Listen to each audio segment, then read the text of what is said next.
Kadapa railway station సమీపంలోని goods రైలు కింద పడి కుటుంబం ఆత్మహత్య చేసుకుంది. అర్ధరాత్రి సమయంలో ఏడాది వయసున్న కుమారుడితో పాటు భార్యాభర్తలు ఆత్మహత్య చేసుకున్నారు. మృతులు శ్రీరాములు, శిరీషగా పోలీసులు గుర్తించారు. కుటుంబ కలహాలు, ఆర్థిక సమస్యలనే కోణంలో దర్యాప్తు చేస్తున్నారు. మృతదేహాలను కడప రిమ్స్ ఆసుపత్రికి తరలించారు. మృతుడు శ్రీరాములు మెడికల్ ఏజెన్సీలో పనిచేస్తున్నాడు. మృతుడి మరణ వార్త విని నానమ్మ గుండెపోటుతో మృతి చెందింది. ఒకే రోజు నలుగురు మృతి చెందడంతో బంధువులు శోక సంద్రంలో మునిగిపోయారు.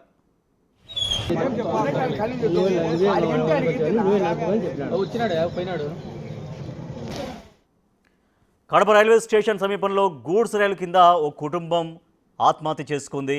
సో ఒక విషాద ఘటనకు సంబంధించిన పూర్తి సమాచారాన్ని మా ప్రతినిధి శివ అందిస్తారు. శివ, ఆ కుటుంబం ఆత్మహత్య చేసుకోవడానికి కారణం ఏంటి? ఆర్థిక సమస్యల, కుటుంబ కలహాల, లేదంటే ఎవరైనా బెదిరింపులా, ఏమని తెలుస్తోంది? రాజేష్, కడప నగరంలో ఉన్నటువంటి శంకరాపురంలో మొత్తం తీవ్ర విషాదం కలిగింది. శంకరాపురానికి చెందినటువంటి ఎవరైతే ఉన్నారో శ్రీరాములు దంపతులు మాత్రం ఆదివారం అర్ధరాత్రి రైల్వే స్టేషన్ చేరుకొని ఒకసారిగా తన ఏడాది కూర్చున్న బాలుడితో కలిసి ఆత్మహత్య చేసుకోవడం మాత్రం చాలా తీవ్ర కలకలం.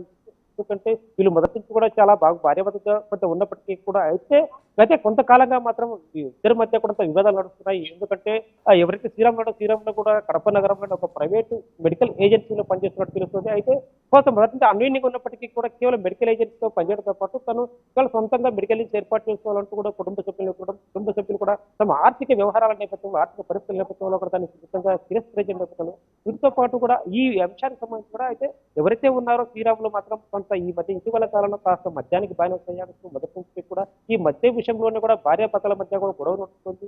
అయితే భార్య మొదటి నుంచి వారిస్తున్నప్పటికీ కూడా అయితే శ్రీరాములు ఈ తన ఆర్థిక ఇబ్బందులు ఉన్న నేపథ్యంలో మాత్రం ఈ మద్యానికి బానిసై ఇద్దరి మధ్య గొడవలు దొరుకుతున్న నేపథ్యంలో మాత్రం కుటుంబ సభ్యులు ఇద్దరిని హెచ్చరించారు. ఇద్దరిని కూడా సజీవ ప్రయత్నం చేసినప్పటికీ కూడా అయితే ఆదివారం అర్ధరాత్రి జరిగిన ఘటన మాత్రం ఈ వీరిద్దరి ఆత్మహత్యకి దారితీసి చెప్పవచ్చు. ఎందుకంటే ఆదివారం రోజు ఇద్దరు గొడవ పడ్డారు. సో ఈ నేపథ్యంలో ఇద్దరు గొడవ పడి ఇంటి నుంచి వెళ్ళిపోయారు. అయితే వెళ్ళిపోయిన తర్వాత మాత్రం గతంలో కూడా ఇలాంటి ఘటన జరిగేవి అయితే మళ్ళీ తిరిగి వస్తారని భావించినప్పటికీ కూడా ఆ కడప రైలు స్టేషన్ సమీపంలో మాత్రం వాళ్ళు 12 గంటల ప్రాంతంలో ఏదైతే ఉందో పూర్తి రైలు కింద పడి చనిపోయిన తర్వాత మాత్రం ఆ కుటుంబ సభ్యుల తర్వాత సమాచారం అందించారు. అయితే ఈ విషాద ఘటన మాత్రం ఈ శంకరాపురంలో పలువురు కంట తడి పెట్టిస్తుంది. ఎందుకంటే ఈ ఘటన ఎవరైతే శ్రీరాములు దంపతులు ఉన్నారో వాళ్ళు ఇంటి నుంచి వెళ్ళిన తర్వాత మాత్రం ఎవరైతే నాయనమ్మ ఉన్నారో నాయనమ్మ కూడా దీనికి తీవ్రంగా ఈ ఘటనతో ఒకసారిగా నా గుండెపోటుతో మరిచించడం కూడా, అంటే ఒకే రోజు ఒకే ఇంట్లో నలుగురు మృతించడం కూడా శంకరాపురంలో తీవ్ర విషాదం అయితే చెప్పవచ్చు. అయితే వీటికి సంబంధించి కూడా ఇక్కడ మరికొందరు వారి కుటుంబ సభ్యులను ఈ ఆత్మహత్యల కారణాలు ఏంటి అంశంపై మనతో మాట్లాడుతూ చేద్దాం. మనం చెప్పండి, అంటే శ్రీరాములు అసలు ఎలా ఉండేవాడు, ఎందుకు సడన్గా ఇలాంటి నిర్ణయించుకొని చెప్పవచ్చు? శ్రీరాములు బాగా ఉండేవాడు, అబ్బాయి బ్రహ్మాండంగా ఉండేవాడు. అబ్బాయి బాగా యాక్టివ్, చాలా ఫ్రెండ్షిప్తో కానీ అన్ని బాగుంది. ఎందుకో మరి నిన్న భార్యాభర్తలు ఏదో చిన్నకావేశంతో అరుచుకోవడం జరిగింది. కానీ మామూలుగా అరుచుకుంటే వాళ్ళ అత్తగారి టౌనే కాబట్టి అబ్బాయి ఆడికి పోయినారులే అని అనుకున్నారు. ఇంతలోనే గూడ్స్ కింద పడి చనిపోయారని వార్త ఇస్తున్నారు. మొదట మీకు ఇంటికి సమాచారం ఇచ్చారు పోలీసులు 1-2 మధ్యలో వచ్చింది. శ్రీరాములకు ఆర్థిక ఇబ్బందులు ఏమైనా ఉన్నాయంటే మెడికల్ షాప్ పనిచేస్తున్న సొంతంగా మెడికల్ పెట్టుకునే ఆలోచన ఉన్నట్టు ఆర్థిక ఇబ్బందులు ఏమైనా ఉన్నాయి కుటుంబ? ఎటువంటి ఆర్థిక ఇబ్బందులు లేవు, బ్రహ్మాండంగా ఉన్నారు. ఆర్థికంగా ఎటువంటి ఇబ్బంది లేదు. చిన్న సమస్యలు, కుటుంబ సమస్యలు అనుకోనంటే ఏం లేవు. అబ్బాయి కూడా అందరితో బాగా హెల్పింగ్ నేర్చుకుంటాడు. శ్రీరాములకు చాలా హెల్పింగ్ చేస్తారు. ఏదైనా పని చెప్పినా ఎవరు చెప్పినా కూడా చేస్తాడు. చాలా ధైర్యవంతుడు. అసలు ఈ విషయం తీసుకున్నాడంటే మేమే ఒంటరైపోతున్నాం. అసలు శ్రీరాములు శిరీష మధ్య ఆ వివాదానికి కారణం ఏమేమి ఉండదు? మామూలుగా భార్యాభర్తల చిన్న చిన్న సమస్యలు వస్తూ ఉంటాయి. అది కొంచెం పెద్దదైనది. అందరూ బయటికి వెళ్ళారు. అంటే అందరూ ఇంకేమనుకుంటారంటే వాళ్ళ అమ్మగారికి పక్కనే అనమాట, అక్కడికి వెళ్ళారులే అనుకున్నారు.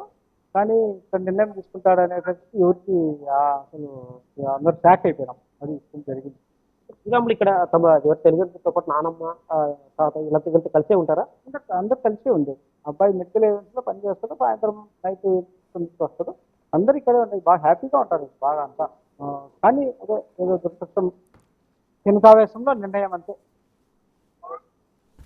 అయితే శ్రీరాములు మాత్రం మొదటి నుంచి కూడా ఆర్థికంగా కూడా కాస్త బాగున్నట్టయితే కుటుంబ సభ్యులు చెప్తున్నారు. మొదటి నుంచి కూడా మెడికల్ ఏజెన్సీ పనిచేస్తూ కూడా తమ కూడా అన్యోన్యంగా బాగున్నారు. అయితే కేవలం ఆదివారం రాత్రి వీళ్ళిద్దరి మధ్య భార్యాభర్తల చిన్న గొడవ మాత్రం కేవలం ఈ మందు వ్యవహారంలో ఆ శ్రీరాములు మందు అవుతున్నాడంటూ కూడా భార్య కాస్త సున్నితంగా హెచ్చరించడంతో ఈ నేపథ్యంలో ఇద్దరి మధ్య మొదలైన గొడవ మాత్రం చివరికి ముగ్గురి ప్రాణాలను బలిగొందని చెప్పవచ్చు రాజేష్.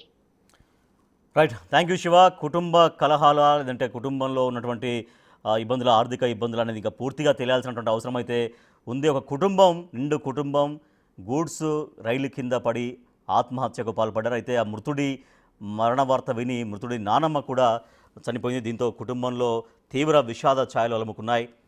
కడప రైల్వే స్టేషన్ సమీపంలోని గూడ్స్ రైలు కింద కుటుంబం పడి ఆత్మహత్య చేసుకున్నటువంటి ఘటన ప్రతి ఒక్కరిని తీవ్రంగా కలచివేస్తూ ఉంది.